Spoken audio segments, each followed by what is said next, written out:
शब्द स्वरूप परम पूज्य स्वामी जी महाराज के श्री चरणों में कोटि कोटि नमन प्रणाम करते हुए पूज्य दादा गुरु जी महाराज के पावन पुनीत भंडारे के अवसर पर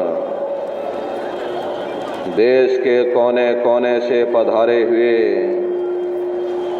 सभी सत्संगी धर्म प्रेमी भाई बहनों को सादर जय गुरुदेव।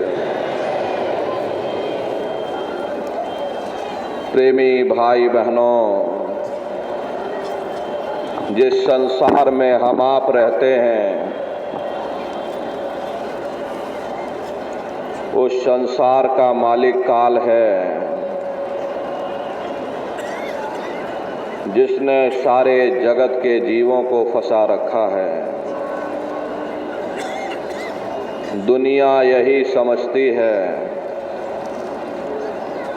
कि हमारा मालिक काल है। दयाल की किसी को खबर नहीं। जो दुनिया को खाता है, दुनिया उसी की पूजा करती है। हालांकि संतों महात्माओं ने काल और दयाल के भेद को प्रकट किया है, लेकिन बहुत से जीव ऐसे भी हैं जिन्हें काल दयाल के भेद का कोई अता पता तक नहीं मालूम। महात्मा प्रेम से जीवों को समझाते हैं, जो साधन थे पिछले युग के सो कलयुग में किए प्रमाण। जो पुराने समय की साधना थी,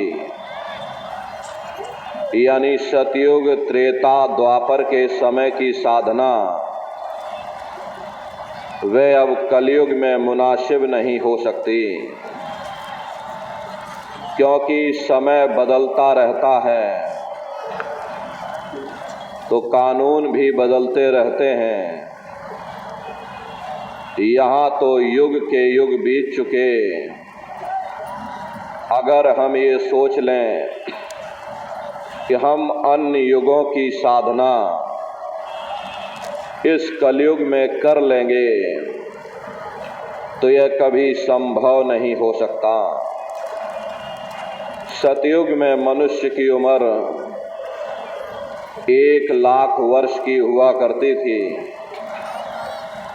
10-10 हजार हाथियों का बल एक एक मनुष्य में हुआ करता था। त्रेता में घट करके 10वां हिस्सा, 10,000 साल से घट करके 10वां हिस्सा, यानी 1000 वर्ष की उम्र हो गई। और फिर द्वापर में घट करके 10वां हिस्सा, और फिर कलयुग में घट करके 10वां हिस्सा। आज के समय में प्रेमी भाई बहनों, आदमी की उम्र 100 साल की रह गई। कहाँ सतयुग में 1,00,000 वर्ष की उम्र हुआ करती थी, कहाँ 10वां हिस्सा घट करके त्रेता में 10,000 साल की आयु हो गई। फिर कहाँ द्वापर में घट करके 10वां हिस्सा, यानी 1000 वर्ष की आयु हो गई। और फिर कहाँ आज के समय में कलयुग में 10वां हिस्सा फिर से घट गया। आज वर्तमान समय में आदमी की उम्र करीब 100 साल की हो गई। अब ऐसे प्रदूषण भरे वातावरण में 100 साल भी कोई भोग पाता है, वरना कोई 40 साल में चला जाता, कोई 50 साल में चला जाता, कोई 60 साल में चला जाता। कहाँ सतयुग में 1,00,000 वर्ष की उम्र और 60 साल में भी 20 साल खेलने और खाने में गुजर जाते हैं। बाकी बचे 40 साल, इसमें शादी ब्याह भी करना है, बाल बच्चे भी करने हैं, उनकी परवरिश के लिए नौकरी पेशा भी करना है। फिर मनुष्य के पास समय कहाँ है? न समय है न सामर्थ्य है। इसीलिए मेरी भाई बहनों, हम अन्य युगों की साधना इस कलयुग में नहीं कर सकते। महात्मा प्रेम के जीवों को बताते हैं, भाई मोह प्राणी मन चलानी तो बुद्धिमान अभिमानी होकर विद्या मार्ग के लिए गुलाम। इस संसार में 3 तरह के मनुष्य होते हैं। एक अज्ञानी होता है, दूसरा बुद्धिमान होता है, तीसरे बीच के जीव होते हैं जो ना ज़्यादा ज्ञानी होते हैं और ना ही ज़्यादा बुद्धिमान होते हैं। जो अज्ञानी लोग होते हैं वे क्या करते हैं? रुपया चल दिए तीर्थों की यात्रा पर, कभी गंगा में डुबकी लगाई, कभी जमुना में डुबकी लगाई, मन में सोच लिया कि हमने अपने सारे नए पाप बर्बाद किए। एक प्रकार से जो बुद्धिमान लोग होते हैं अपने आप को आज विद्वान, गुणी और ज्ञानी समझते हैं, उनकी हालत ऐसी है कि जो विद्या में पढ़े, सारी जिंदगी विद्या पढ़ते पढ़ाते गुजार दिया, हासिल कुछ ना हुआ, उल्टा अहंकार और आ गया कि हम बड़े बुद्धिमान हो गए, हम ज्ञानी और ध्यानी बन गए, किया कराया सब गया, जब आया अहंकार। आप दुनिया में नज़र घुमाकर देखिएगा, सब जगह पानी ही पानी है, पत्थर ही पत्थर है, न किसी को सच्चा महात्मा मिला, न किसी को सच्चा सत्संग मिला। अगर कोई कथा भी करता है, उससे जा कर के परमार्थ की बात पूछिए, उसे कुछ भी ज्ञान नहीं। विद्या पढ़ करके लेक्चरार बन गए, कोई कौम का ठेकेदार बन गया, कोई मजहब का ठेकेदार बन गया, अपनी अपनी कौम, अपना अपना मजहब, अपना अपना झंडा बुलंद करने के लिए न जाने कितने बेगुनाहों का कत्ल कर दिया, कितनी औरतें विधवा हो गईं, कितने बच्चे अनाथ हो गए। नतीजा क्या रहा? चारों तरफ बर्बादी ही बर्बादी। महात्मा कहते हैं, भाई बाकी जीव बीच के जितने, ना मूर्ख ना अति बुद्धिमान, जप तप व्रत संयम बहु धोखे, पंच अग्नि में जले निदान। बाकी जो बीच के जीव रहे, जो ना ज़्यादा ज्ञानी थे ना ही ज़्यादा बुद्धिमान थे, उनकी हालत ऐसी रही कि अगर अज्ञानियों का जोर पड़ गया, अज्ञानियों की तरफ चले गए, बुद्धिमानों का जोर पड़ गया, बुद्धिमानों की तरफ चले गए, बिन पैदे लोटे की तरह लुढ़कते लुढ़कते उन्होंने अपना पूरा समय बर्बाद कर दिया। प्रेमी भाई बहनों, असली रास्ता मनुष्य के अंदर है, लेकिन काल ने सबको बाहर ही बाहर धक्का दिया। किसी को जप में, किसी को तप में, कोई कीलों पर सोता है, कोई सोता ही नहीं है, कोई दुनिया रमाए बैठा है। चार अग्नि चारों तरफ लगा ली, पांचवी सूरज की तपिश, पंच अग्नि की दुनिया जमाए बैठा और कह रहा हम तपस्या कर रहे हैं। उससे जाकर के पूछिएगा कि हे भले मानस, तुम्हारे अंदर पहले से ही काम, क्रोध, लोभ, मोह, अहंकार की ये पंच अग्नि पहले से जल रही, पहले उसे शांत करने की कोशिश करें। इसी तरह लोग व्रत या उपवास करते हैं। व्रत या उपवास करना अच्छी बात है, इससे शरीर हल्का होता है, काया निरोगी रहती है। लेकिन अगर हम ये सोच लें कि हम व्रत या उपवास करके उस परमात्मा को प्राप्त कर लेंगे, तो कभी संभव नहीं हो सकता। एक आदमी का प्रण था, रोज दिए में तेल भर करके पाठ करना शुरू कर देता था और जब तक तेल खत्म न हो जाए, दिया बुझ न जाए, वह कभी रोटी नहीं खाता था। उसका यही रिवाज था, यही उसका नियम था। रोज पाठ करता था और जब तक दिया बुझ न जाए, वह रोटी नहीं खाता। घर में नई बहू आ गई, उसे रस्म रिवाज का पता नहीं था। ज्यों दिए में तेल खत्म होने को आया, उसने ला करके और तेल भर दिया। आदमी बेचारा सूखा प्यासा, करे तो करे क्या? दिया जल रहा, लगा फिर से पाठ कर। फिर जैसे ही तेल खत्म होने को आया, उसने लाकर और तेल भर दिया।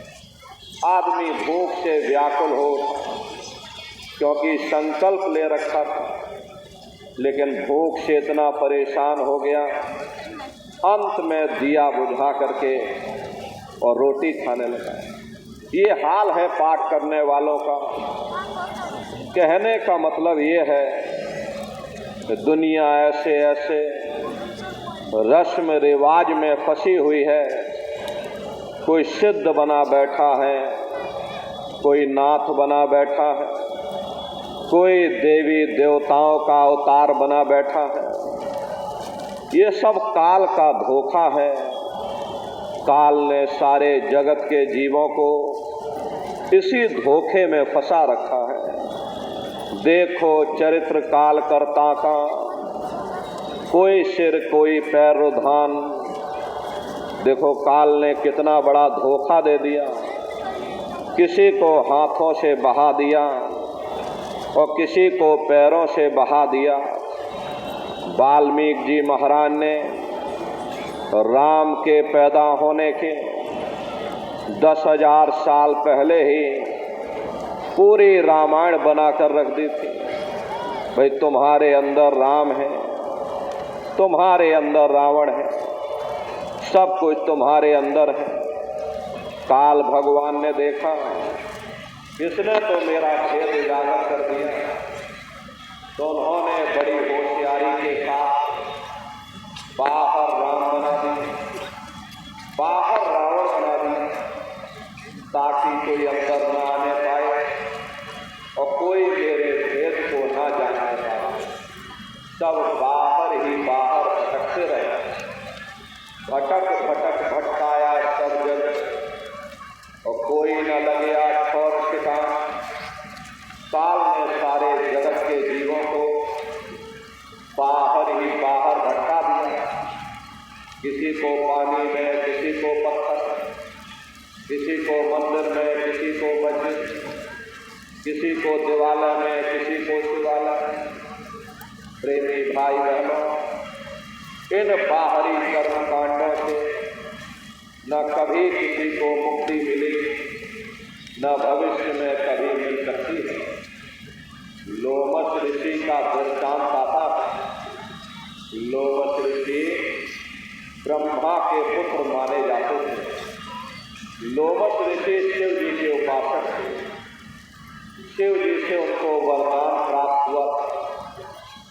जब तक तुम्हारे रोए का एक एक बाल नहीं टूट जाएगा, तुम्हारी मृत्यु नहीं होगी। और तुम्हारे रोए का एक बाल एक कल्प पर्यंत बाद टूटेगा। इतनी लंबी अवधि पाने के बावजूद भी लोमश ऋषि ने अपने लिए कोई झोपड़ी नहीं बनाई। उनका ये मानना था जब हमको इस संसार से जाना ही है, एक न एक दिन संसार छोड़ना ही है, सब झोपड़ी बना करके भला क्या करें। प्रेमी भाई बहनों, यही लोमश ऋषि उनका ये दृष्टांत आता है। लोमश ऋषि अपने पिता यानी ब्रह्मा से पूछते हैं कि पितृ से पूछ मुक्ति की बाता, और गंगा का फल कहो विधाता।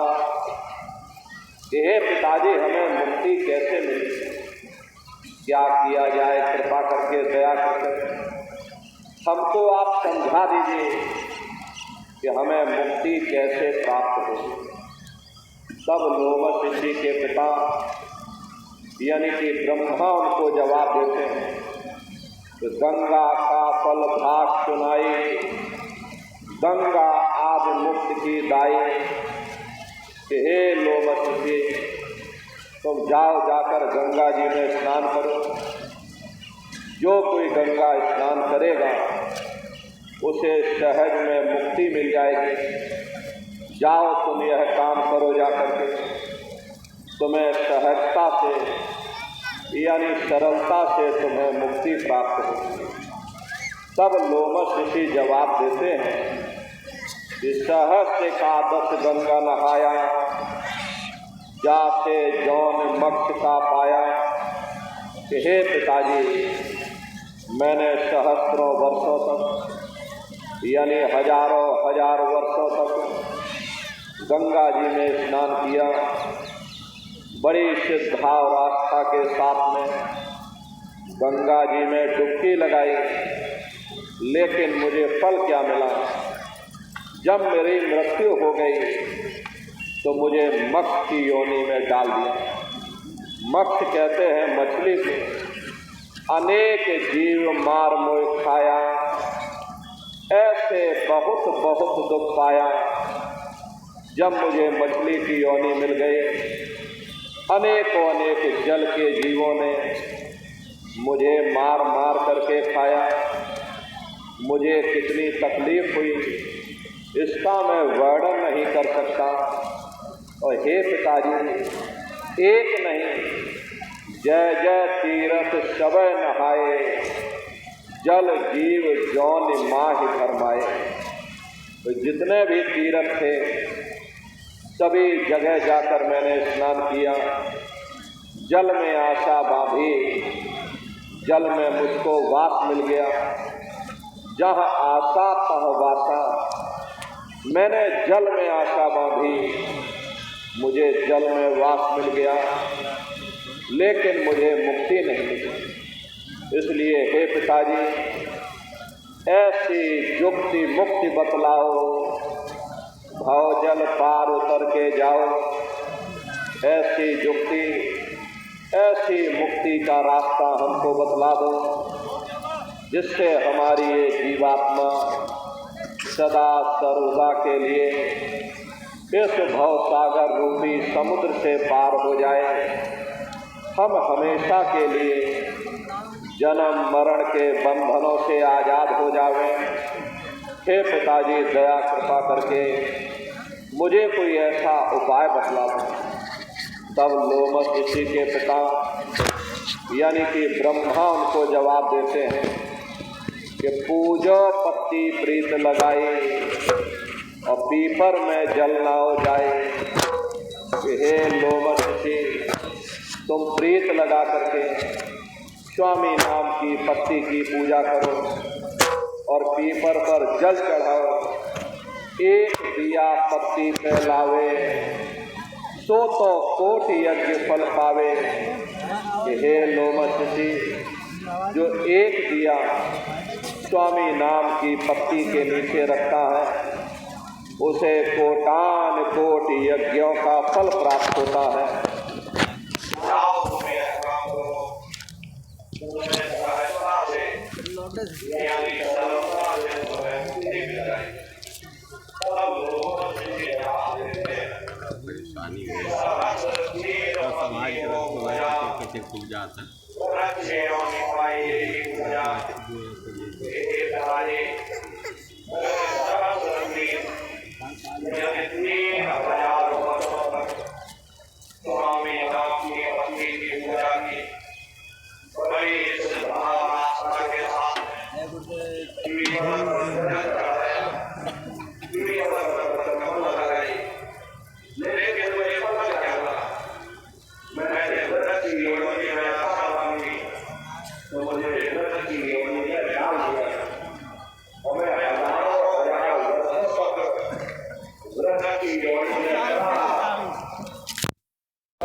दया कृपा करके मुझे कोई ऐसा उपाय बतला दो जिससे मुझे मुक्ति मिल जाए, फिर कभी जन्म मरण के बंधनों में न आना पड़े।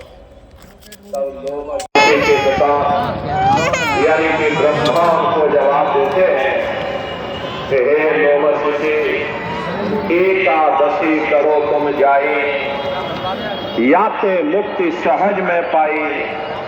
जाओ तुम एकादशी का व्रत रखो, इससे तुम्हें सहजता से यानी सरलता से तुम्हें मुक्ति मिल जाएगी। तब लोमस ऋषि जवाब देते हैं कि हे पिताजी, सहस वर्ष एकादश कीन्हा, अंत जन्म माखी को लीन्हा। मैंने सहस्रों वर्षों तक यानी हजारों हजार वर्षों तक एकादशी का व्रत किया, लेकिन मुझे फल क्या मिला? जब मेरी मृत्यु हो गई तो मुझे मक्खी की योनि में डाल दिया गया। और पुनि व्रत कीनी बहु तेरा, ताका सुन वर्तंत निवेरा। कि हे पिताजी, मैंने और भी बहुत सारे व्रत किए, लेकिन मुझे मिला कुछ नहीं। प्रथम व्रत एतवार को कीन्हा, याते जन्म चील को लीन्हा। मंगल बहुविधि व्रत रहे, याते जन्म सुअर को पाई। और पुनि व्रत तीज को कीन्हा, कुकर जन्म ताही से लीन्हा। और पर दोष नेम से कीन्हा, खर को जन्म ताही से लीन्हा। प्रेमी भाई बहनों, अंत में लोमस ऋषि जवाब देते हैं कि अर पुनि व्रत कर झार बनाई, पर मुक्ति हमने नहीं पाई। बड़े साफ शब्दों में उन्होंने अपने पिता यानी ब्रह्मा को जवाब दे दिया। मैंने और भी बहुत सारे व्रत किए, लेकिन मुझे मुक्ति नहीं मिली। मैं खाली का खाली रह गया, मेरा जन्म बर्बाद हो गया, मेरा समय बर्बाद हो गया, ये 100 की पूंजी बर्बाद हो गई। इसलिए हे पिताजी, दया कृपा करके मुझे कोई ऐसा उपाय बतलाओ जिससे मुझे मुक्ति मिल जाए, इस भवसागर रूपी समुद्र से हम पार हो जाएं, फिर कभी 4 खान 84 लाख योनियों में हमको दोबारा यहाँ ना आना पड़े। हे पिताजी, दया कृपा करके मुझे कोई ऐसा उपाय, ऐसा रास्ता बतलाओ। तब लोमस ऋषि के पिता यानी कि ब्रह्मा उनको जवाब देते हैं कि हे लोमस ऋषि, पुण्य गौ का सबसे भारी, याते मुक्ति होए विचारी। मेरा ये विचार है, तुम जाओ, जाकर थोड़ा दान पुण्य करो। दान पुण्य में सबसे बड़ा पुण्य गौदान माना जाता है। जाओ तुम गौदान करो, जाकर के तुम्हें सहजता से यानी सरलता से तुम्हें मुक्ति मिल जाएगी। तब लोमस ऋषि जवाब देते हैं कि गौदान कीन्हा बहु तेरा, जन्म मिला जो बकरी केरा। कि हे पिताजी, मैंने बहुत गोदान किया, लेकिन मुझे फल क्या मिला? जब मेरी मृत्यु हो गई, मुझे बकरी की योनि में डाल दिया गया। न जाने कितनों ने मेरा शिकार किया, मुझे मार मार करके खाया, मुझे काट काट करके खाया।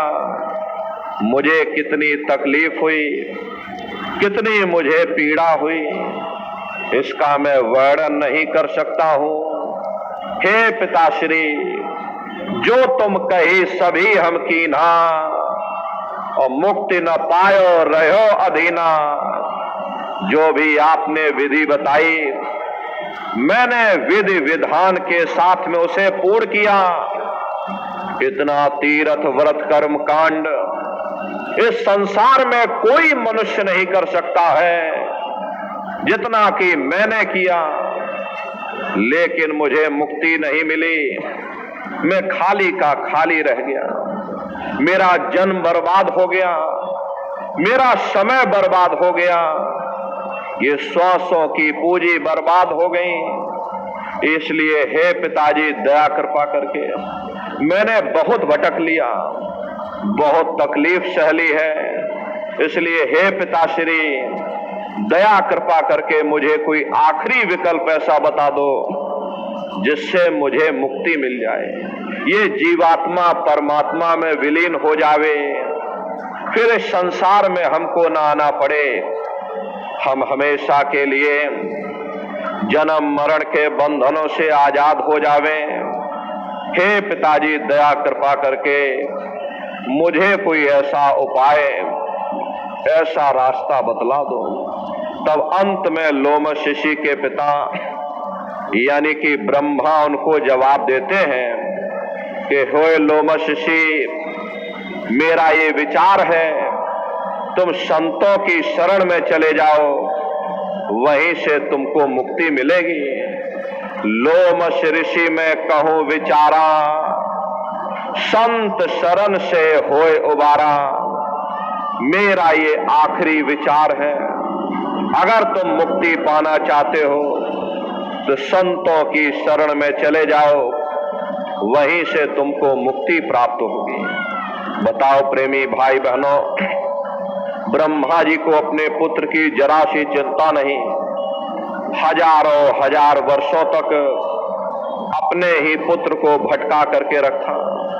तब अंत में उन्होंने उपाय बताया कि अगर तुम मुक्ति पाना चाहते हो तो तुम संतों की शरण में चले जाओ, संत शरण से होए उबारा, वहीं से तुमको मुक्ति मिलेगी। प्रेमी भाई बहनों, जब उस अनामी महाप्रभु ने जीवों की हालत देखी, जीव अंधकार के दलदल में फंसता चला जा रहा है, चारों तरफ आडंबर ही आडंबर है, पाखंड ही पाखंड है, तब स्वयं अनामी महाप्रभु ने संतों महात्माओं को इस धरती पर भेजा और संत महात्मा फकीर यहाँ पर आकर के हम जीवों को समझाने की कोशिश करते हैं कि भाई हम आए वही देश से जहां तुम्हारो धाम, तुम सबको घर पहुंचावना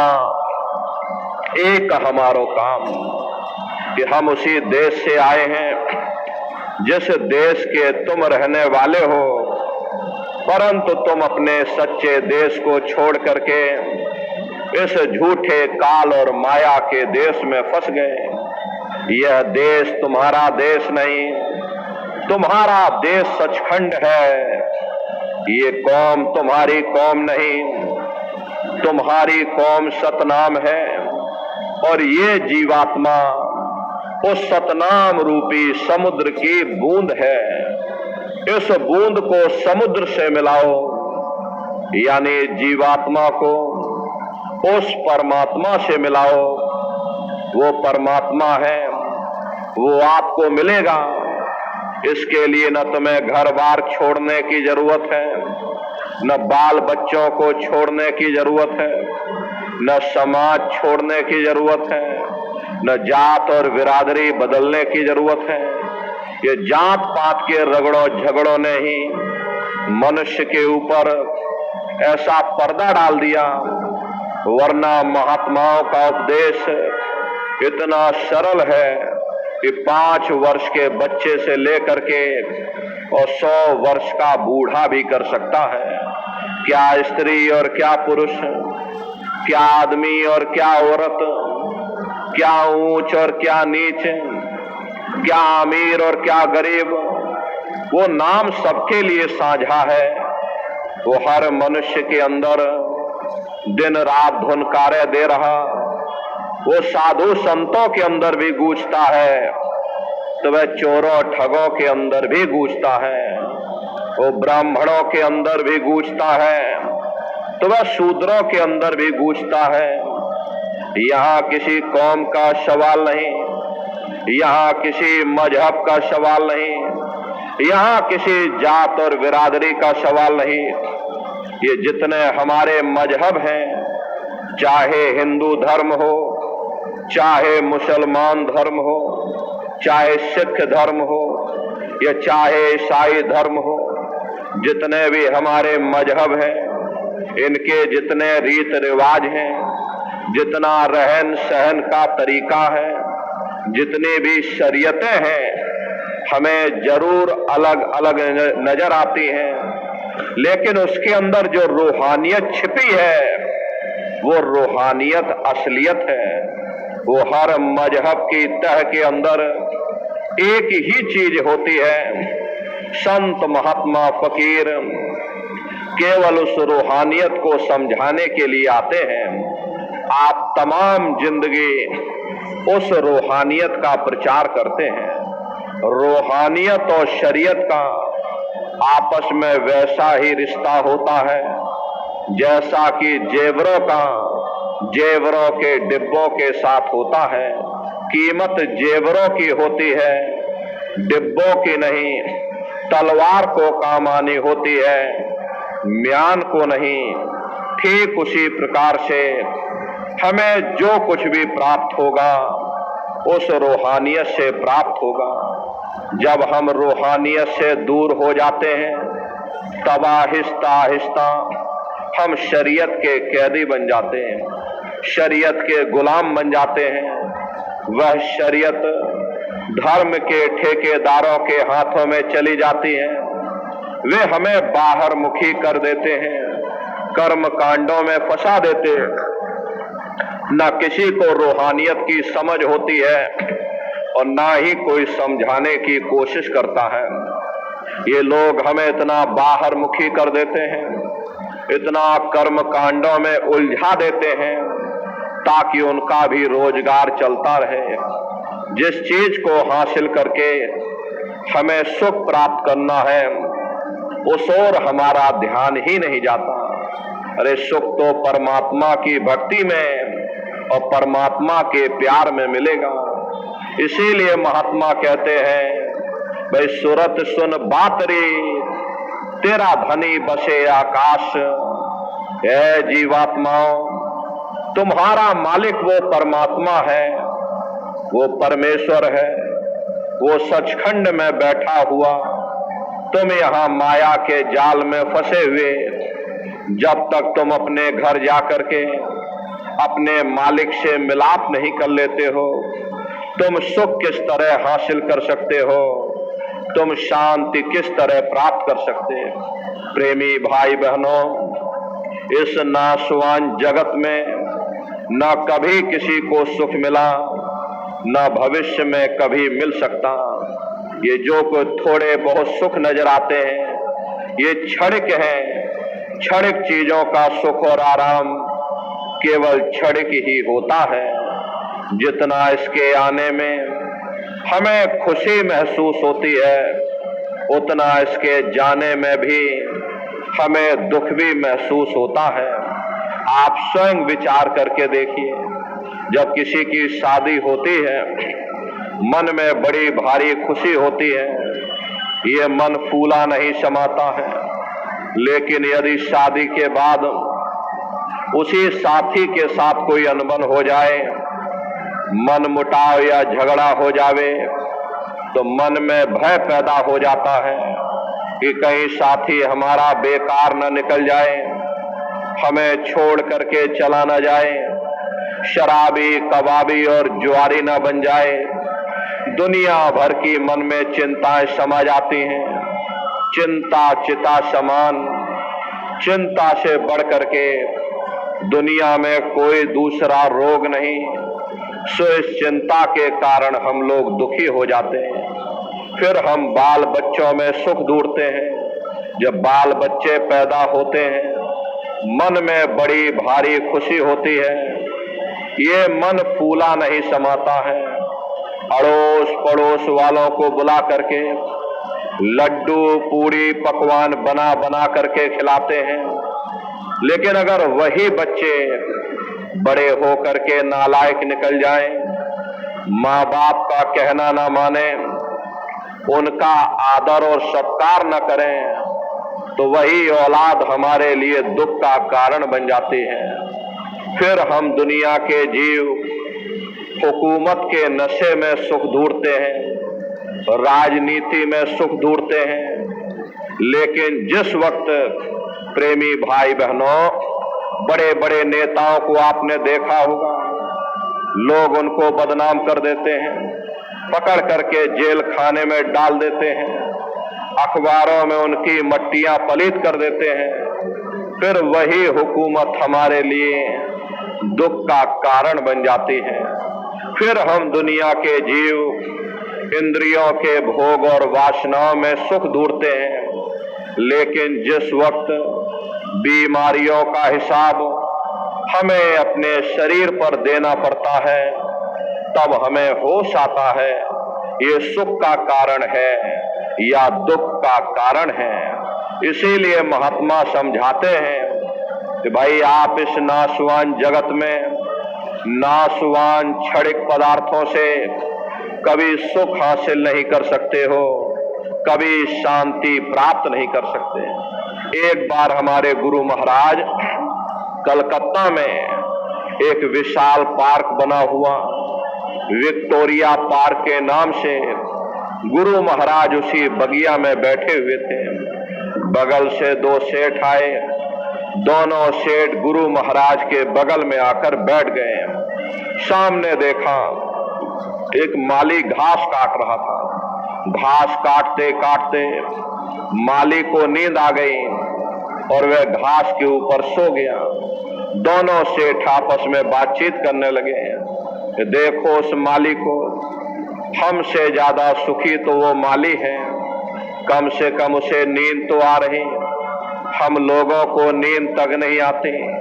नींद की गोलियां खा खा करके सोना पड़ता। गुरु महाराज उन सेठों की बात सुन रहे थे। गुरु महाराज बोले, अरे भाई सेठ जी, तुमने अपने आप क्यों फैसला कर लिया? जाओ पहले माली से पूछ करके आओ क्या वो सुखी है या नहीं है। गुरु महाराज की बात को मान करके दोनों सेठ माली के पास गए, जगा करके पूछा कि भाई हमारे सवाल का जवाब दे दो, क्या तुम सुखी हो या नहीं हो? तो माली बोला, अरे बाबूजी, हम कहाँ सुखी हैं? सुखी तो देखो महलों में जो रह रहे, ऊंची ऊंची इमारतों में जो रह रहे, वे लोग सुखी हैं, हम कहाँ सुखी हैं।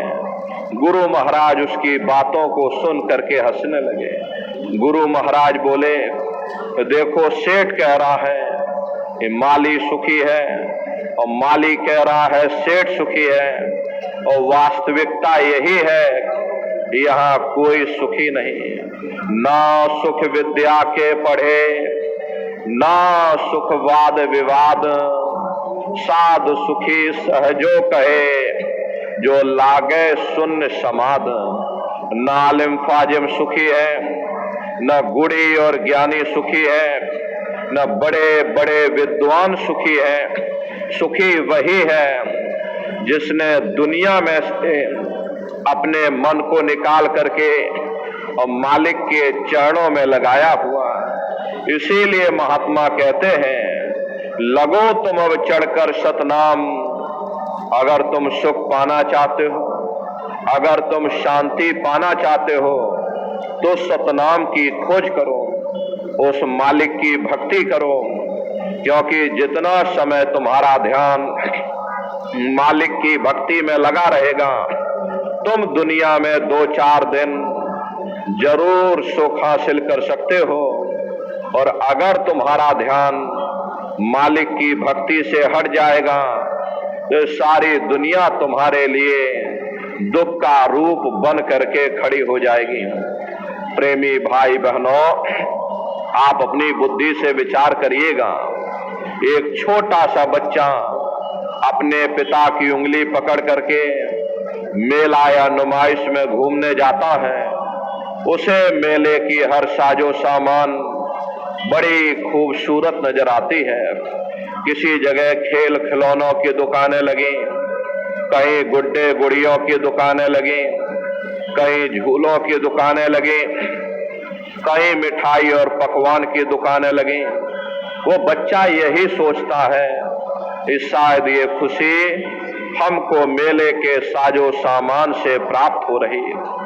और अगर भूल करके भी वो बच्चा अपने पिता की उंगली छोड़ देता है तो वह सारा साजो सामान उसी जगह रहता है, लेकिन बच्चा रोने चिल्लाने लगता है, चीखने लगता है। तब उसे खुद ब खुद महसूस होता है ये खुशी हमें तभी तक प्राप्त हो सकती है जब तक हमने अपने पिता की उंगली पकड़ रखी थी। अरे हमारा पिता कौन है? वो परमात्मा है, वो परमेश्वर है जिसने अंड खंड ब्रह्मांड की रचना की। जितना समय तुम्हारा ध्यान मालिक की भक्ति में लगा रहेगा, तुम दुनिया में 2-4 दिन जरूर सुख हासिल कर सकते हो। और अगर तुम्हारा ध्यान मालिक की भक्ति से हट जाएगा तो सारी दुनिया तुम्हारे लिए दुख का रूप बन करके खड़ी हो जाएगी। प्रेमी भाई बहनों, यदि महापुरुषों के इन चंद शब्दों को हम आप याद रखते हैं तो निश्चय ही हम अपने जीवन के लक्ष्य का पता पा जाते हैं। अपनी जीवात्मा को उस परमात्मा के साथ मिलाते और प्रभु के साथ मिल करके उस आराम और चैन को पा जाते जो इस जड़ दुनिया में, इस जड़ संसार में नहीं मिलता। हम आप इस जड़ संसार में सुख और प्रेम की खोज में रात और दिन भटकते रहते हैं, परंतु वह सच्चा सुख और सच्चा प्रेम हमारे आपके अंदर है, ना कि बाहर। ये सूरज चांद सितारे, ये जमीन और ये आसमान जिनको हम आप अपनी जड़ आंखों से देख रहे, यदि अंतर की दृष्टि खोल करके देखें, ऐसे अनगिनत सूरज चांद सितारों के पास पहुंच जावें जहां प्रकाश ही प्रकाश और नूर ही नूर झलकता है। परंतु हम सुख के देश को, सुख के स्थान को और अपने मालिक को ही भूल बैठे। जा घट प्रेम न संचय, सो घट जान मसान, जैसे खाल लोहार की और श्वास लेत बिन प्राण। ये कुदरती कारखाना देख करके कैसे जमीनी आसमानी पसारा चल रहा है, कौन इसका करतार है, कहाँ वह छिपा हुआ है, कैसे उससे मिला जाए जिस घट में ऐसे प्रीतम के, ऐसे पुरुष के दर्शन और दीदार की विरह और तड़प नहीं। वह घट गोया मशान के समान है, सुरते इंसान सीरते हैवान है।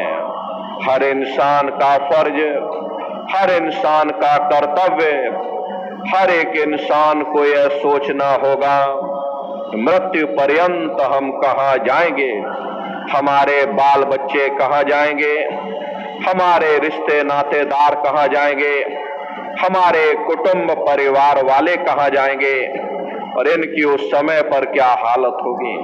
ये पराविद्या महात्माओं की पराविद्या है। हम आप इस जड़ संसार में फंस करके उस पराविद्या से अनभिज्ञ हो गए और अपने उद्देश्यों को भूल गए, अपने वादों को भूल गए। वो वादा जो हमने आपने मां के गर्भ में किया था उस परमपिता परमात्मा से कि हे परमात्मा, इस बार हमको मौका दे दो, हम भजन करेंगे, भक्ति करेंगे। लेकिन मां के गर्भ में आकर के न भजन किया न भक्ति की, बस माया की छाया में फंस करके इस मिथ्या जगत को अपना मान करके हम आप इसी में गोता खा रहे हैं। प्रेमी भाई बहनों, इस दुनिया में हित मित भाई बंधु, रिश्ते नातेदार, कुटुंब परिवार वाले, इनमें से कोई भी चीज तुम्हारी जीवात्मा को इस अधोगति से बचा नहीं सकती। हम कौन हैं, हम कहां से आए हैं और हमें जाना कहां है, ये मानव मात्र के लिए एक कठिन प्रश्न बना हुआ है। इस प्रश्न का हल तब तक नहीं होगा जब तक इस धराधाम पर कोई संत महात्मा फकीर न मिल जाए। इसीलिए वह मालिक अति दया और कृपा करके संतों महात्माओं को धरती पर भेजते हैं। संत महात्मा फकीर यहाँ पर आकर के हम जीवों को समझाने की कोशिश करते हैं। भाई, हम आए वही देश से जहां तुम्हारो धाम, तुमको घर पहुंचावना एक हमारो काम। वो परमात्मा है, वो आपको मिलेगा, जीते जी मिलेगा, इसी मनुष्य शरीर में मिलेगा। इसी मनुष्य शरीर के अंदर जा करके परमात्मा से मिलने का वह एकमात्र दरवाजा है। उस दरवाजे का भेद केवल संतों महात्माओं को ही प्राप्त है। ये दुनिया के लोग, दुनिया की आवाम जनमानस दुनिया के ज्ञान को पढ़ करके अहंकार में डूबे रहते हैं कि हमसे बड़ा कोई ज्ञानी यहाँ नहीं। लेकिन उनको ये नहीं मालूम जहां ये दुनिया का ज्ञान समाप्त होता है, उसी के सिर की चोटी से ये आध्यात्मवाद, आत्मा और परमात्मा का ये गूढ़ ज्ञान, रहस्य, विज्ञान प्रारंभ होता। उस विज्ञान को पाने के लिए सबसे पहले जरूरी है कि पहले आप लोग मानवतावादी बनो, मानव धर्म और मानव कर्म को अपनाओ। अरे मानव धर्म क्या है? इंसान इंसान के काम आवे, एक दूसरे की निस्वार्थ भाव से सेवा करे, सत्य, दया, अहिंसा, परोपकार आदि गुणों को अपने जीवन में उतार करके और किसी संत महात्मा की खोज करके उनके बताए हुए रास्तों पर चल करके उस मालिक की भक्ति करके अपनी जीवात्मा का कल्याण करा ले, यही इंसान का सबसे बड़ा मानव धर्म है। लेकिन आज इस कलिकाल में ये दुनिया की आवाम जनमानस इंद्रियों के भोग और वासनाओं में, शराबों और कबाबों में, मांस और मदिरा में सुख ढूंढने की कोशिश कर रही। ये चरित्र पतन जैसे कार्यों को अपना करके ये आवाम जनमानस कैसे सुखी हो सकती है? पहले अपने चरित्र जैसे धन को इकट्ठा करो, क्योंकि चरित्र ही सब कुछ है। चरित्र ही मानव धर्म की पूंजी है। ये दुनिया भर के रगड़े और झगड़े, पिता पुत्र में लड़ाई, आदमी औरत में लड़ाई, घर परिवार में लड़ाई, समाज में लड़ाई, जातियों में लड़ाई, मुल्क में लड़ाई, हरे न नारियों, ये इंसानों का काम नहीं है, ये हैवानों का काम है। इसलिए पहले आप इंसान बनो, चरित्रवान बनो, महात्माओं के समीप आओ, वे जो दया का प्रसाद दें उसे खुशी खुशी लेकर के अपने निज घर को जाओ, जहां न फिर जन्मना है और ना ही फिर मरना है।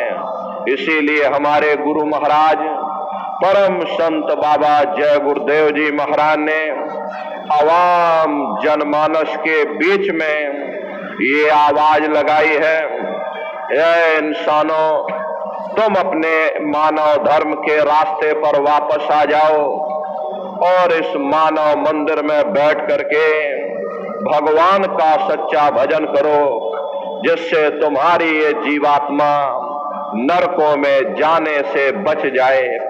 अरे हम माने ना माने, लेकिन संत महात्मा त्रिकालदर्शी होते हैं, वे सब कुछ जानते हैं।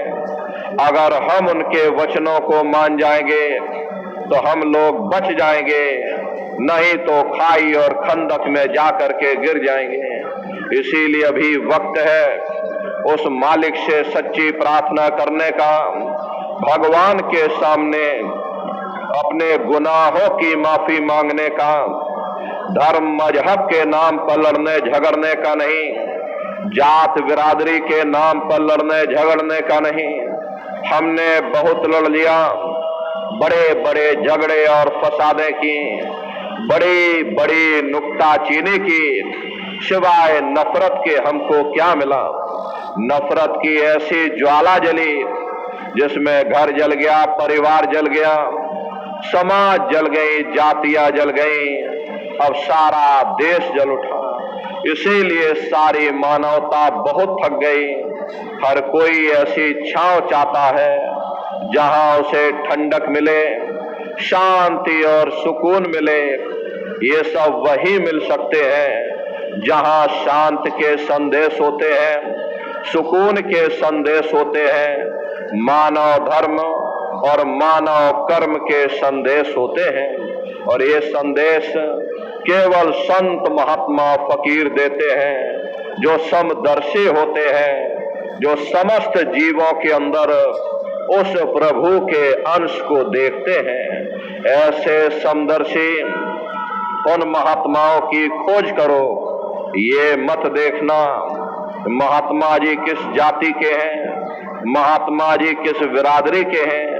अरे जातियां कर्म के अनुसार बनाई गई, जन्म के अनुसार नहीं। मनुष्य की एक ही जाति है, वो है मानव जाति। और इसी मानव जामे में बैठ करके हमें उस मालिक की भक्ति करनी है। प्रेमी भाई बहनों, सुपच जाति के भंगी थे, रैदास जी महाराज जाति के हरिजन थे, मीराबाई जाति की छत्राणी थी। अगर वे पुण्यात्माएं उस मालिक को प्राप्त कर सकती हैं तो आप भी उस मालिक को प्राप्त कर सकते हो। लेकिन बगैर महात्माओं के, बगैर गुरु के कोई भी जीव इस संसार समुद्र से ना कोई पार हुआ और ना ही कोई हो सकता। ये समुद्र ऐसा है जिसके ना इस किनारे का पता, न उस किनारे का पता, कोई नहीं जान सकता। ये दुनिया कब बनी, कितनी बार प्रलय और महाप्रलय हो गई, लेकिन इतना जरूर मालूम है जिस दिन से दुनिया बनी है हम लोग यहीं पर भटका खा रहे हैं। अगर इधर से हवा चली, नैया हमारी उधर चली गई और कहीं उधर से हवा चल गई, हमारी नैया डगमगाते हुए इधर चली गई। न जाने कितने युग और कल्प बीत गए, लेकिन हमारी ये जीवन की नैया आज तक इस भव सागर से किनारे नहीं लगी। इसलिए प्रेमी भाई बहनों, सौभाग्य से वक्त का इतना बड़ा वरदान आपको मिला, ये मानव तन आपको मिल गया। न जाने किस महात्मा की दया हो गई, न जाने कौन से जन्म जन्मांतरों के शुभ पुण्य कर्म उदय हो गए जो आपको ये मनुष्य शरीर मिल गया। अरे अब की बार ये मौका मिल गया है, समय रहते हुए इस मौके का लाभ उठाओ। लेकिन दुर्भाग्य हम अज्ञानी मनुष्यों का है, प्रेमी भाई बहनों, जब जब हमें ये मौका मिलता है, हम मानव जीवन के उद्देश्यों को भूल जाते हैं कि हमको आखिर ये मनुष्य शरीर क्यों मिला है। उल्टा कौमों मजहबों के झगड़े में उलझ जाते हैं, धन दौलत के चक्कर में पड़ करके एक दूसरे के गला काटने की योजनाएं बनाना शुरू कर देते हैं। इतना इन भोगों में लिप्त हो जाते हैं कि और तो और हम अपनी मौत को ही भूल जाते हैं। हम रोज देखते हैं कि हमारे ही साथी, हमारे ही रिश्ते नातेदार, हमारे ही कुटुंब परिवार वाले एक एक करके हमारा साथ छोड़ करके चले जा रहे हैं, बल्कि हम खुद उन्हें कंधों पर उठा करके शमशान भूमि पर छोड़ करके आते हैं। आंखों से देखते हैं जिस चीज के लिए वह इतना भटकता था, जिस चीज के लिए वह इतना तड़पता था, अपना अपना कह करके फक्र या गर्व महसूस किया करता था, उसमें से किसी ने उसका साथ नहीं दिया। हम मन में यह सोच लेते हैं कि शायद वो बदकिस्मत होगा, कुछ भी अपने साथ ना ले जा सका। शायद हम सब कुछ गठरी मुठरी बांध करके अपने साथ ले करके चले जाएंगे। महात्मा प्रेम से समझाते हैं, भाई तुम उस समय को, उस वक्त को अपनी आंखों के सामने रख करके देखो। अरे उस समय कौन तुम्हारी सहायता करेगा, कौन तुम्हारी मदद करेगा। बस सारा दिन देह के अहंकार में, देह के गुरूर में ही न फंसे रहो। आखिर हम लोग अहंकार किस चीज का करते हैं? यदि हम जवानी का अहंकार करते तो क्या कभी किसी ने किसी का बुढ़ापा नहीं देखा? क्या हम बुढ़ापे की उम्र में नहीं जाएंगे? यदि हमें खूबसूरती या सुंदरता का अहंकार है तो क्या कभी बीमारों की शक्लें नहीं देखी? चेहरे पर चेचक निकल जाए, पीलिया हो जावे, अपनी ही शक्ल आईने में देखने में डर लगता है। यदि हमें हुकूमत का अहंकार है तो क्या कभी नेताओं को फांसी के तख्तों पर लटकते हुए नहीं देखा? अरे मन रे क्यों गुमाने अब करना, तन तो तेरा खाक मिलेगा, 84 जा पड़ना। ए मन तू किस चीज का अहंकार करता है? यदि सवारी सर प्रेमी भाई बहनों जवानी का अहंकार करते हो, यदि शरीर का अहंकार करते हो, इसे तो मिट्टी में मिल करके मिट्टी हो जाना है। फिर हमें धर्मराज के सामने पेश होना पड़ेगा। हमारी ख्वाहिशों, हमारी इच्छाओं और हमारे कर्मानुसार जहां भी वो मुनासिब समझेगा हमें जन्म लेना पड़ेगा। एक देह के बंधन से हमारा छुटकारा नहीं हो पाता। दूसरा देह रूपी कलबूत हमारी आंखों के सामने नाचना शुरू कर देता। हमेशा हम दुनिया के जीव इस कैद खाने में कैदियों की तरह पड़े रहते। इतिहास गवाह है, बड़े बड़े राजे महाराजे, बड़े बड़े आला अधिकारी जिनके मुख से निकला हुआ एक एक लफ्ज कानून बन जाता था, आज उनकी हस्ती कहाँ है? उनकी कब्रों पर हम ठोकरें मार मार के गुजरते हैं, उनकी हड्डियां हमारे पैरों तले कुचली जाती हैं।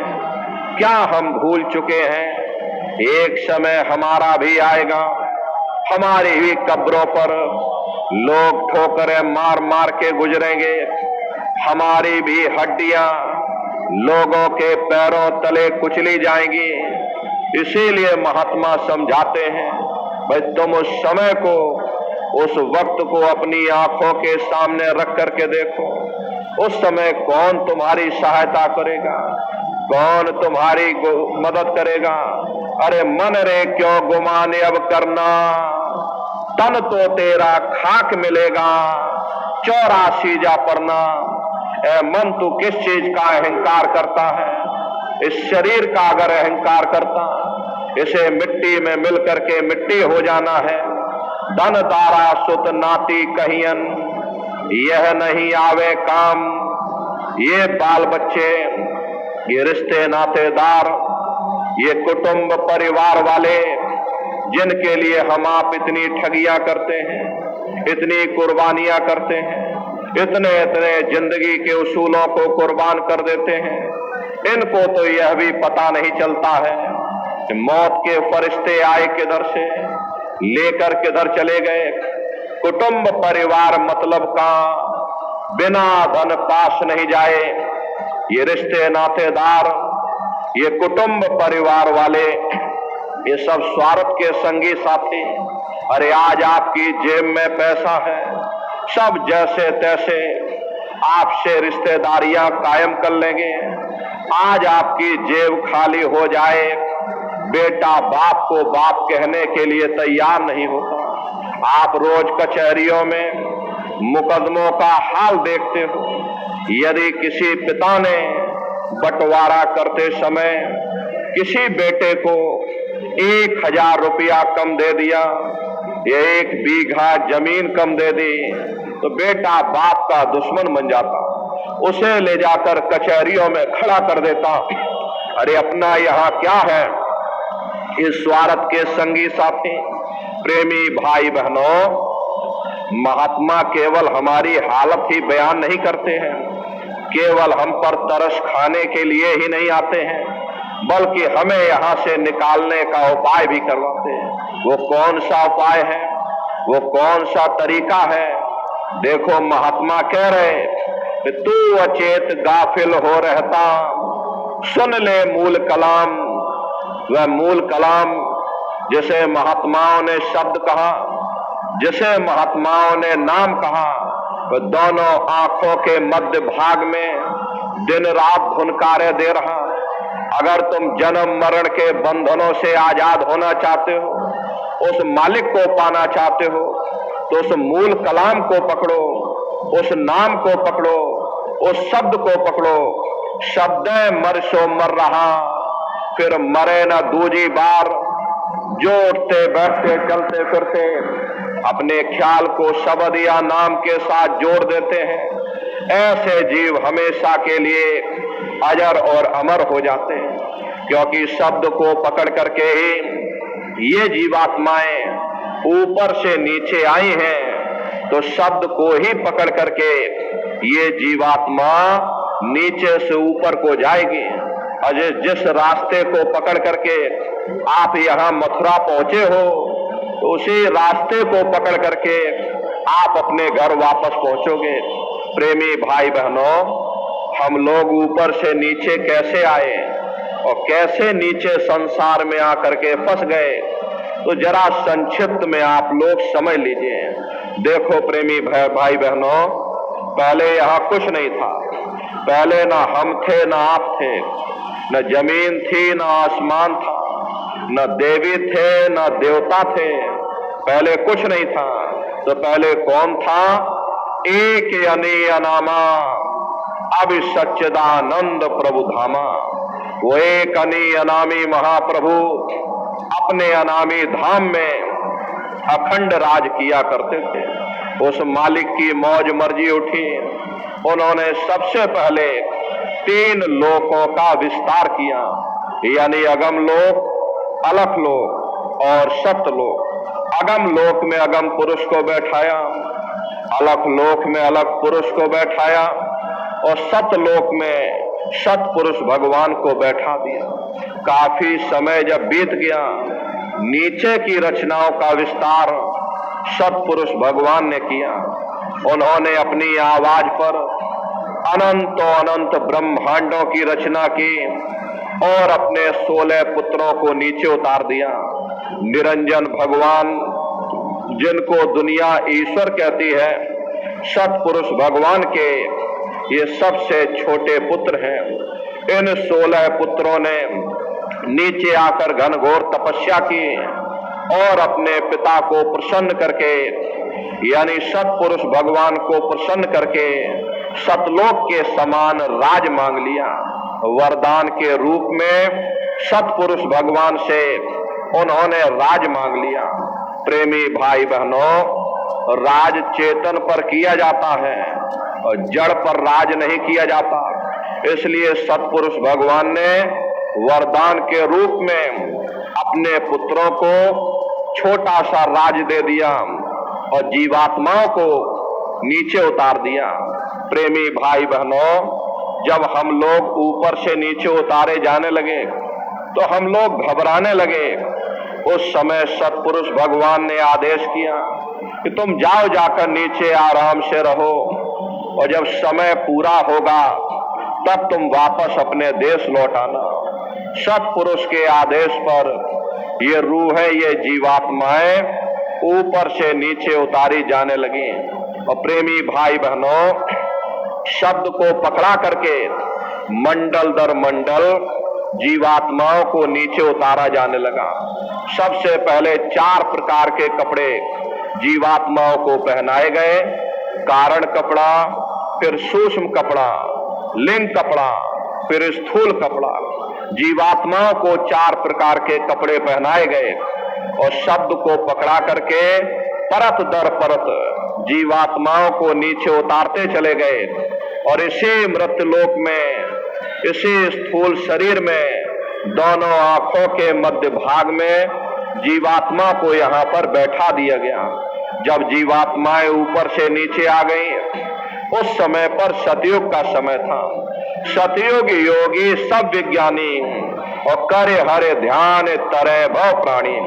उस समय सब ज्ञानी और विज्ञानी थे, सबकी आंख कान खुली हुई थी। रोज मालिक का दर्शन करते, रोज आते, रोज जाते, और जब समय पूरा हो जाता ये जीवात्माएं अपने देश वापस लौट जाती, फिर घूम करके लौट करके मृत्युलोक में वापस नहीं आते। ऐसे न जाने कितनी जीवात्माएं, प्रेमी भाई बहनों, अपने घर वापस लौट गई।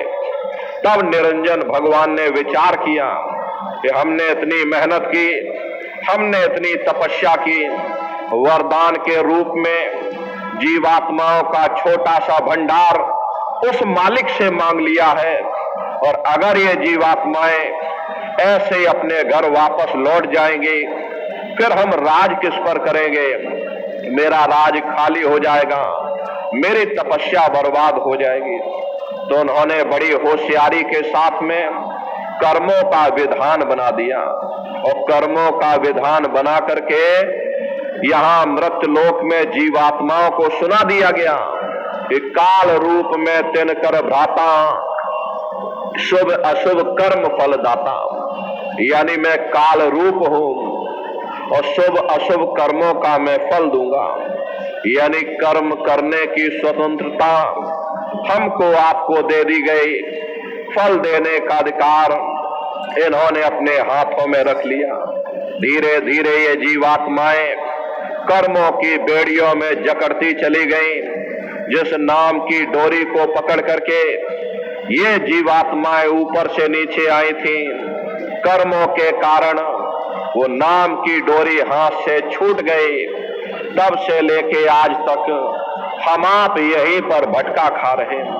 अगर वो नाम की डोरी हाथ में आ जाए, शब्द की डोरी हाथ में आ जावे, तो शब्द कर्म की रेख कटावे, शब्द शब्द में जाय मिलावे। शब्द वो साबुन है जो तुम्हारे कर्मों की रेख पर मेख मार देगा और तुम्हें शब्द दर शब्द, मंजिल दर मंजिल अपने घर वापस पहुंचा देगा। इसीलिए महात्मा कहते हैं, भाई अगर तुम मालिक को पाना चाहते हो तो सुरत शब्द नाम की कमाई करो। सुरत शब्द नाम की कमाई करना, सब जतन दूर अब धरना। कोई दूसरा उपाय करने की जरूरत नहीं, कोई तीसरा विकल्प अपनाने की जरूरत नहीं। ऐसा मत करना कि गंगा गए तो गंगा राम बन गए और जमुना गए तो जमुना दास बन गए। चलो जब भी कर ले तब भी कर ले, पूजा भी कर ले, पाठ भी कर ले, कोई ना कोई उपाय कारगर होगा ही। प्रेमी भाई बहनों, इस बात को हमेशा ध्यान में रखिए, जो पानी 100 सुराखों से बहेगा वो कभी खेत नहीं सींच सकता। अगर हम अपने ध्यान को दुनिया में चारों तरफ फैलने देंगे, हम कभी कुछ भी प्राप्त नहीं कर सकते। नाम विसार चले अनिमार्ग, अंत काल पछताई। नाम की कमाई का तरीका छोड़ करके और किसी रास्ते पर चल करके देख लो, अंत समय पछताना पड़ेगा। इसीलिए महात्मा कहते हैं भाई सुरत शब्द नाम की कमाई करना, यानी शब्द की कमाई करो, नाम की कमाई करो। नाम किसके पास मिलेगा? नाम रहे संतन आधीना, और संत बिना कोई नाम न चीन्हा। प्रेमी भाई बहनों, अगर तुम नाम की कमाई करना चाहते हो तो शब्द भेदी गुरु की तलाश करो। गुरु सोई जो शब्द सुने ही, और शब्द बिना दूसर नहीं से ही। शब्द कमावे सो गुरु पूरा, उन चरणन की हो जा धूरा। और पहचान करो मत कोई, लक्ष्य अलक्ष्य न देखो सोई। शब्द भेद लेकर तुम उनसे, और शब्द कमाओ तुम तन मन से। यानी शब्द भेदी शब्द गुरु की तलाश करो, जो शब्द या नाम के भेद को जानते हो।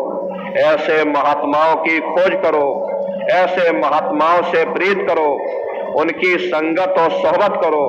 हम जीवों का दुर्भाग्य है कि हम दुनिया के जीव एक तो महात्माओं की संगत और सोहबत नहीं करते, और यदि करते भी हैं तो मन में लोक लाज का भाव पैदा हो जाता। हम मन में ये सोचने लगते हैं कि पता नहीं महात्मा किस कौम के होंगे, किस मजहब के होंगे, कौन सी जात और बिरादरी के होंगे। प्रेमी भाई बहनों, मन में लोक लाज का भय पैदा हो जाता है। लोक लाज ही हमको नीचे से नीचा गिरा देती है। देखिए हुजूर राय साहब शालिग्राम जी महाराज, आपका कोई मामूली ओहदा नहीं था। आप उन दिनों में उत्तर प्रदेश के पोस्ट मास्टर जनरल हुआ करते थे। पोस्ट मास्टर जनरल का ओहदा अपने आप में बड़ा रुतबेदार ओहदा हुआ करता था, लेकिन आप अपने गुरु की सेवा में इस कदर से लीन थे कि आप आगरा में ही गुरु महाराज के घर से 2.5 किलोमीटर दूर यमुना नदी से पानी की गगरी भर करके अपने गुरु जी के स्नान के लिए लाया करते थे। जिस बाजार से आप हो करके गुजरते थे वो बाजार आपकी बिरादरी वालों का था। बिरादरी वालों ने ताने मारने शुरू कर दिए, इतना बड़ा अफसर हो करके इसकी मति को क्या हो गया, ये यहाँ पड़ा हुआ है, साधुओं के पीछे दौड़ लगाता है। जब आपको इस बात का पता चला तो आपने अपने पैरों में घुंघरू बांध लिए ताकि जिसको ना पता चला हो उसको भी पता चल जाए। इसको कहते हैं सच्चा प्रेम। जिसके हृदय में प्रेम का चिराग जल जाता है वे दुनिया के तानों वानों का लोक लाज की परवाह नहीं करते। प्रेम ऐसा होना चाहिए, माता को जस पुत्र प्यारा, और कामी को कामिन जान, मछली को जस नीर धारा, और चात्रिक को जस स्वात समान। ऐसा गुरु प्यारा जब होगा तब कुछ आगे राह चला। जैसे माता को अपने पुत्र से प्रेम होता है, मछली को नीर से होता है, पतंगे को दीपक से होता है। तुम दीपक में भई पतंगा, भस्म किया मन तुमरे संगा। तुम सूरज में किरनी आई, तुमसे निकसी तुम ही समाई। पतंगा ये नहीं देखता है कि दीपक राजा के घर जल रहा या कंगाल के घर जल रहा। अरे उत्तम और चंडाल घर जहां दीपक उजियार, स्वामी मते पतंग के और सभी ज्योत इकसार। ऐसे ही प्रेमी भाई बहनों, जिनको मालिक से मिलने की ख्वाहिश होती है वो ये नहीं देखते हैं कि गुरु के जाति का है, गुरु किस धर्म के हैं। अरे जात ना पूछो साधु की, और पूछ लीजिए ज्ञान। मोल करो तलवार की, और पड़ी रहन दो म्यान। प्रेमी भाई बहनों, देखो राजा गोपीचंद, जिस वक्त राजा गोपीचंद अपने गुरु जी के चरणों में गए, गुरु जी ने देखा ये राजा है, इसके अंदर बड़ी भारी लोक लाज होगी, चलो पहले इसका लोक लाज ही निकाला जाए। गुरु जी ने आदेश कर दिया, जाओ राजन, तुम अपने राज में भीख मांग करके लेकर के आओ। अब जिस राजा ने अपने राज में राज किया हो, अपनी ही प्रजा से भीख मांगना बहुत बड़ी बात होती है, लेकिन गुरु के आदेश पर देखो राजा अपने राज्य में भीख मांगने गया। प्रजा ने जब देखा मेरा राजा भिक्षा मांग रहा, यथासंभव जो हुआ उन्होंने अपने राजा को दान में दे दिया। और जब राजा महल के दरवाजे पर पहुंचा, रानियों ने जब देखा मेरा राजा ही भीख मांग रहा, हमें हीरे जवाहरात पहन करके क्या करेंगे। प्रेमी भाई बहनों, रानियों ने अपने हीरे जवाहरात उतार करके राजा को भिक्षा में दे दिया। जब राजा माँ के दरवाजे पर पहुंचा, माँ से कहा माँ भिक्षा दे दे। माँ ने कहा तू मेरा बेटा है, तू राज छोड़ करके फकीर हो गया है, अगर मैं तुझे ये बाहरी चीजें दूंगी, ये सोना चांदी हीरे जवाहरात दूंगी, ये तेरे काम नहीं आएंगे। बेहतर होगा मैं वो चीज दूं जो तेरे काम में आए। राजा बोला हे माते, तू जो चाहे मुझे दान कर दे। माँ ने कहा बेटा मेरी 3 सीख हमेशा ध्यान में रखना। मैं 3 चीजें तुझे दान में दे रही हूँ, 3 बातें मैं तुझे समझा रही हूँ, मेरी सीख को हमेशा ध्यान में रखना। माँ ने कहा बेटा मेरी पहली बात यह है कि किसी मजबूत किले या महल में रहना। दूसरी बात यह है नरम नरम बिस्तर पर सोना। और तीसरी बात यह है अच्छे अच्छे भोजन पकवान खाना। राजा हैरान हो गया, बोले हे माते तू ये क्या कह रही है। देख मुझे जंगलों में रहना है, मेरे पास मजबूत किला कहाँ है। मुझे जंगलों में सोना है, मेरे पास नरम नरम बिस्तर कहाँ है। मुझे जंगलों में रूखा सूखा मिलेगा, मेरे पास अच्छे भोजन पकवान कहाँ है। ये तीनों बातें मेरे खिलाफ हैं।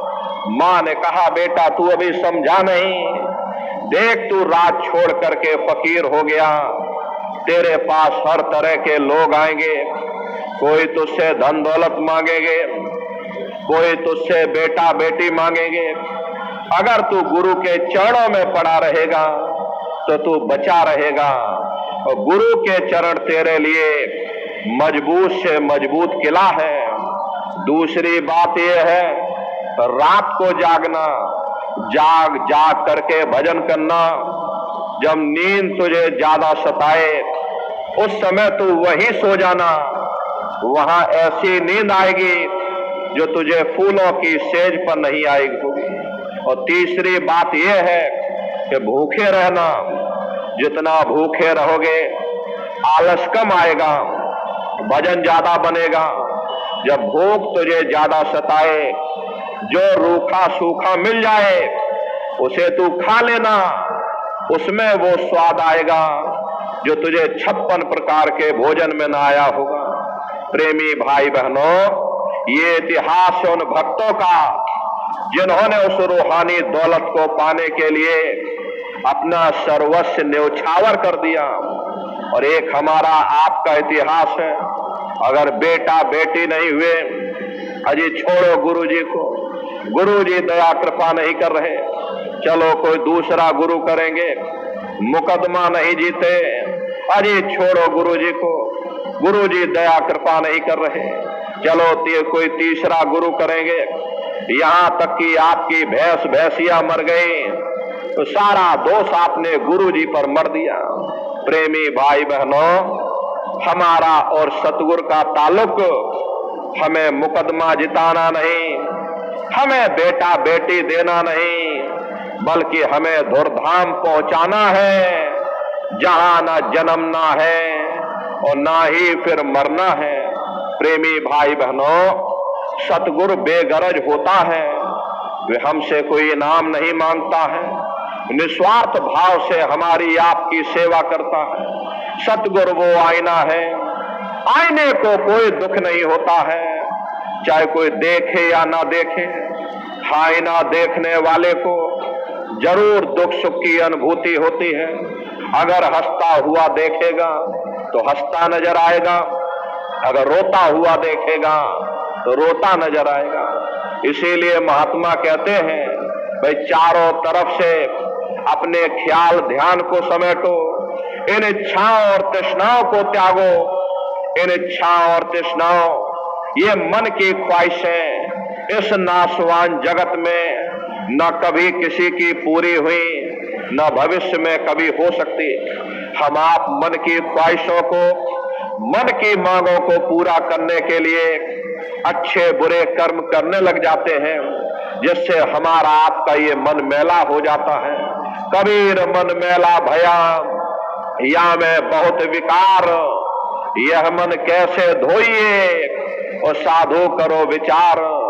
फिर कहते हैं गुरु धोबी शिष कापड़ा, साबुन सिरजनहार, सुरत शिला पर धोइए और निक्षय रंग अपार।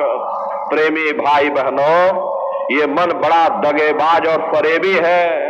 इसकी दुरुस्ती के लिए सत्संग बहुत जरूरी है।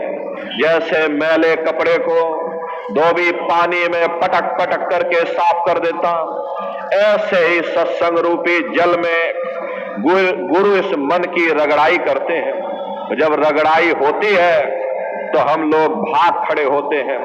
प्रेमी भाई बहनों, कभी हम लोगों ने अपने उस मालिक का शुक्रिया नहीं किया।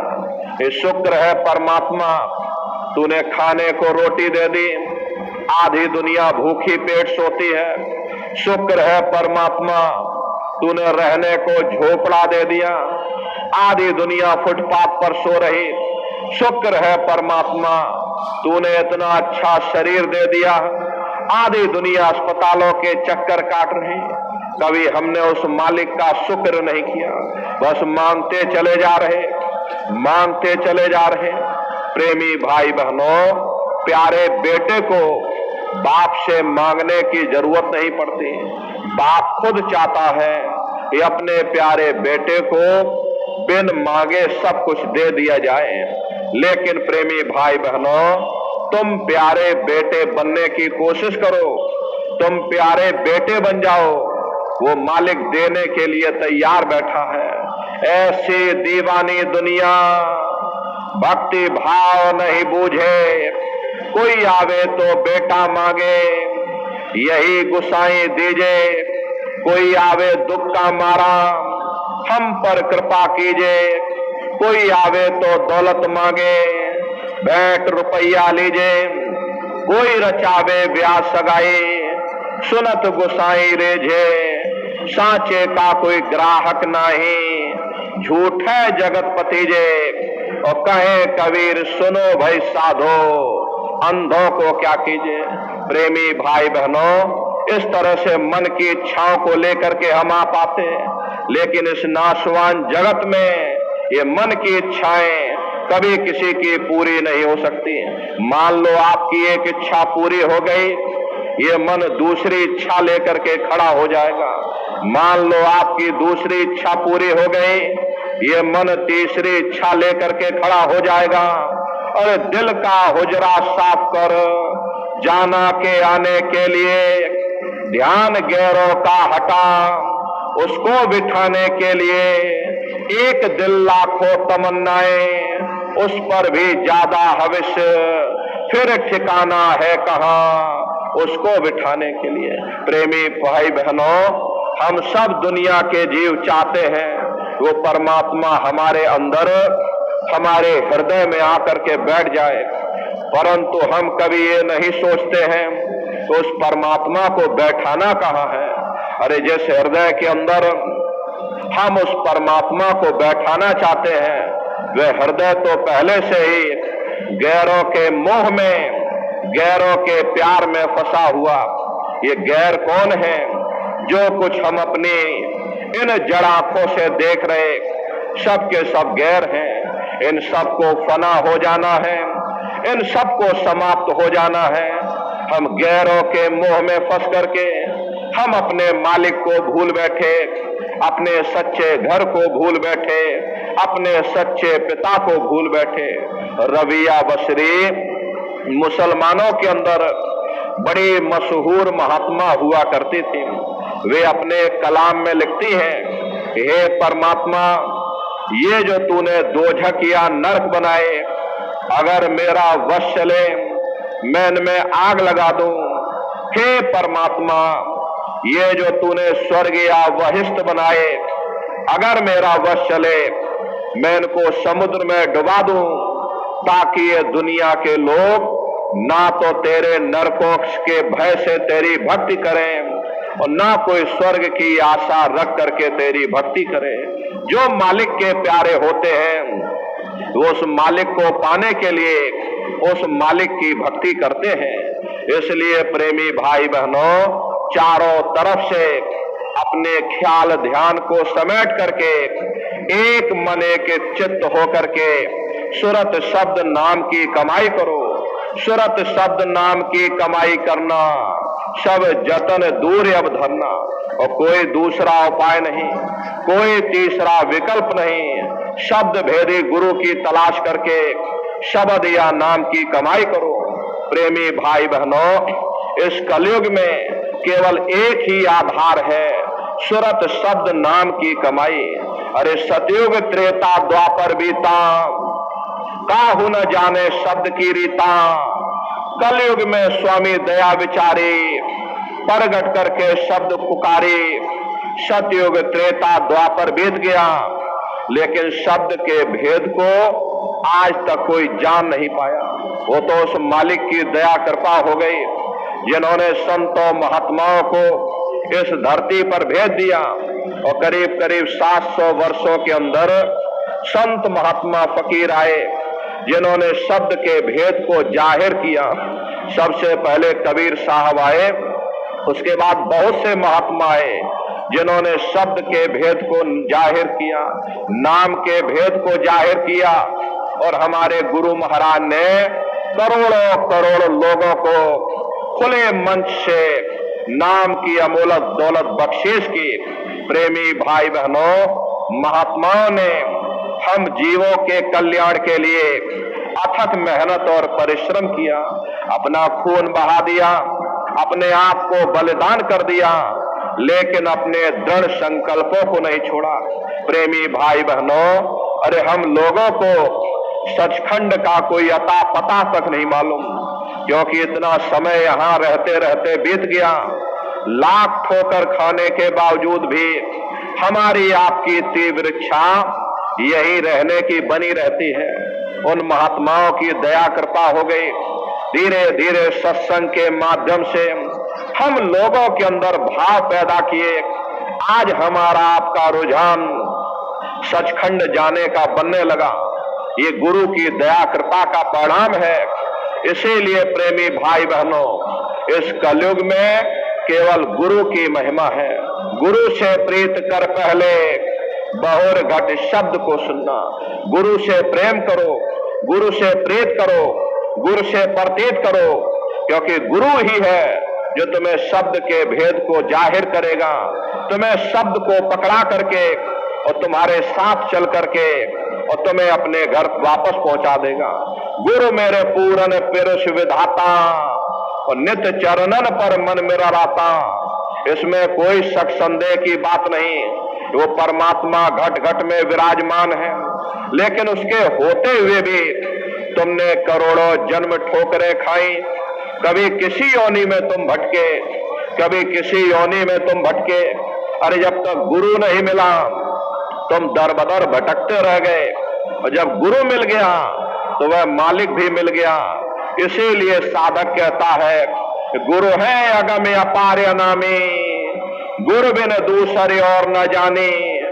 ईश्वर परमेश्वर ब्रह्म पार ब्रह्म, सतनाम से भी कोई परे है, जैसे हम अनामी कहते हैं। मैं अपने गुरु को वही मानता हूं। अगर कोई मेरा खुदा है, कोई मेरा माई बाप है, वह केवल मेरा गुरु है। नहीं ब्रह्मा नहीं विष्णु महेशा, नहीं ईश्वर परमेश्वर शेषा। गुरु के मुकाबले न ब्रह्मा है जो दुनिया को बनाते हैं, न विष्णु है दुनिया का पालन करते हैं, न शिव है जो दुनिया का संहार करते हैं, न ईश्वर है जो सहस्र दल कवल के मालिक हैं, न परमेश्वर है जो त्रिकुटी के मालिक हैं। राम कृष्ण ही 10 अवतारे, व्यास वशिष्ठ नाद कुमारी, गुरु के मुकाबले न राम है न कृष्ण है, न ऋषि है न मुनि है। जोगी जति तपी ब्रह्मचारी, जनक सनक संन्यास विचारी। गुरु के मुकाबले न जोगी है न जति है, न तपस्या करने वाले तपस्वी है। आत्म परमात्म नहीं मानू, अक्षर निरक्षर नहीं जानू। गुरु के मुकाबले न आत्म पद यानी कि सहस्र दल कवल है, न परमात्म पद यानी कि त्रिकुटी है, न अक्षर यानी प्रेमी भाई बहनों भंवर गुफा है। प्रेमी भाई बहनों न निरक्षर है। सत्य नाम जानू ना नामे, लिख ग्रंथ सर्व करत बखानी। गुरु के मुकाबले न मैं सत्य नाम को जानता हूं और ना ही मैं अनामी को जानता हूं। प्रेमी भाई बहनों, ये गुरमत है जो युगों युगों से चली आ रही है। इसमें कोई शक संदेह की बात नहीं। वो परमात्मा घट घट में विराजमान है, लेकिन उसके होते हुए भी तुमने करोड़ों जन्म ठोकरें खाई, कभी किसी योनि में भटके, अरे कभी किसी योनि में भटके। जब तक गुरु नहीं मिला तुम दर बदर भटकते रह गए, और जब गुरु मिल गया तो वह मालिक भी तुमको मिल गया। इसीलिए साधक कहता है, भाई सबको करो प्रणाम जोड़कर, पर कोई नहीं गुरु समसर। मैं सबको प्रणाम करता हूँ, मैं सबका आदर करता हूँ, मैं सबको नमन करता हूँ। मैं भगवान राम को भी नमन करता हूँ, मैं भगवान कृष्ण को भी नमन करता हूँ।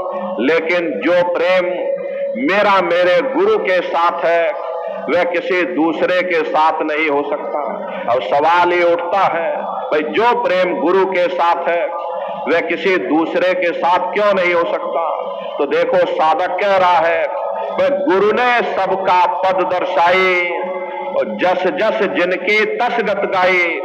गुरु ने कुंजी लगा करके अंतर घट का ताला खोल दिया, अंड खंड ब्रह्मांड के दर्शन करा दिए कि भगवान राम का ये देश है, ये भगवान कृष्ण का देश है, ये ईश्वर का देश है, परमेश्वर का देश है, ये अक्षर है, ये निरक्षर है। तो भाई जिन्होंने उनका दर्शन कराया है मैं उन्हीं की महिमा गाता हूं, मैं उन्हीं का गुणगान करता हूं। याते सतगुर का पद भारी, सतगुर सम नहीं कोई विचारे। इसीलिए सतगुर का दर्जा सबसे बड़ा है, सबसे ऊंचा है। प्रेमी भाई बहनों, जाके हृदय गुरु प्रतीति, काल कर्म बातें नहीं जीती। जिसके हृदय में अपने गुरु के प्रति प्रेम है, विश्वास है, श्रद्धा है, आस्था है, ऐसे प्यारे साधकों को स्वयं गुरु लेने आते हैं। गुरुमुख की गति सबसे भारी, गुरुमुख कोटिन जीव बारी। गुरुमुख सबसे बड़ा क्यों है? क्योंकि गुरुमुख अपने कमाए हुए नाम का एक कण दे करके करोड़ों करोड़ जीवों का उद्धार कर सकता। धन धन राजा जनक है, जिन सुमरन किया विवेक, एक घड़ी के सुमिरते और पापी तरे अनेक। देखो राजा जनक जब स्थूल शरीर को त्याग करके जाने लगे, रास्ते में बड़ी भारी चीख पुकार मची। राजा जनक ने धर्मराज से पूछा कि भाई ये क्यों रो रहे, कैसे इन जीवों का छुटकारा होगा? तब धर्मराज ने कहा कि अगर कोई महात्मा नाम की कमाई का फल दे दे तो इन जीवों का उद्धार हो सकता। तब राजा जनक ने 2.5 घड़ी नाम की कमाई का फल दिया और करोड़ों करोड़ जीवों का उद्धार कर दिया। कहाँ लगे महिमा गुरुमुख गाऊं, कोई न जाने किस समझाऊं। महात्माओं की हस्ती और शक्ति को मैं कहां तक बयान करूं। हरे नर नारियों, कुंजों की अवस्था वही जानते हैं जो कुंजों के साथ आसमान की उड़ान भरते हैं। ये कबूतर तीतर क्या जाने कुंजे किस देश के वासी हैं। जो रूहानी मंडलों की सैर करते वही महात्माओं को पहचान सकते। बाकी ये सारा संसार ये काल के जाल में फंसा हुआ है। जग में पड़ा काल का घेरा, जीव करे 84 फेरा। सारा संसार काल के जाल में फंसा हुआ है और जन्म मरण के दुखों को भोग रहा है। अगर तुम जन्म मरण के बंधनों से आजाद होना चाहते हो, मालिक को पाना चाहते हो, मनुष्य जीवन में आकर के उस परमात्मा को प्राप्त करना चाहते हो, मुक्ति पाना चाहते हो, तो एक ही उपाय करो, एक ही काम करो, सुरत शब्द नाम की कमाई। तो प्रेमी भाई बहनों, हम आप परम सौभाग्यशाली हैं, ये अवसर हम लोगों को मिला